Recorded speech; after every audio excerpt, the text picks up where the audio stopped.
शरद पवारांचा पक्ष केवढा, शरद पवार जागा किती लढवत आहेत, शरद पवार आता बारामतीतच घुटमळत आहेत आणि देशाच्या नेतृत्वाचं त्या ठिकाणी बोलतायत. देशाचं नेतृत्व कोणाच्या हाती असावं हे देशातील जनतानी मतदार ठरवतात. मला वाटतं बारामतीचा मतदार त्यांनी खासदार व्हावं की नाही त्यांच्या मुलींनी हे त्या ठिकाणी ठरवत आहेत. तिथे त्यांच्या मुलीला खासदार होतील की नाही अशा प्रकारचं चित्र आहे. आणि ते असताना देशाच्या गोष्टी करणं म्हणजे आपली क्षमता केवढी, आपण किती जागा लढवतोय, मला वाटलं देशातल्या जनतेनं ठरवलेलं आहे. आपण पहिल्या टप्प्याचा निकाल बघाल, दुसऱ्या टप्प्याचा निकाल बघाल, देशवासियांचा सूर किंवा जो दिशा आहे ती मोदी साहेबांना नेतृत्व देण्याच्या दिशेनेच आहे. पवार काय बोलतात याच्याशी देणं घेणं नाही.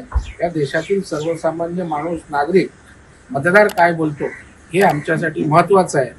आणि पंतप्रधान नरेंद्र मोदी साहेबांनी थेट या देशातील नागरिकाला, सर्वसामान्याला किंवा मतदाराला साथ घातलेली आहे आणि त्याची सुखदुःख समजून गरिबाच्या कल्याणाचं, सर्वांगीण विकासाचं राजकारण केलंय. त्यामुळे मोदींनाच नेतृत्व देशातील जनता देईल.